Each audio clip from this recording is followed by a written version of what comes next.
Hai semua, terima kasih atas 20 subscriber Mochi TV. Hari ini ada kucing namanya Ucup. Ini kucing dari salah satu subscriber aku.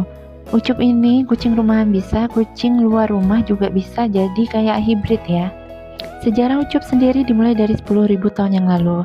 Nenek moyang Ucup dikenal sebagai kucing liar Afrika dengan nama latin Felis libica. Mereka tersebar di Mesopotamia, Timur Tengah. Kegunaan Ucup di rumah adalah untuk menurunkan tingkat stres dan membersihkan rumah dari hama. Apakah kalian juga punya kucing di rumah, guys?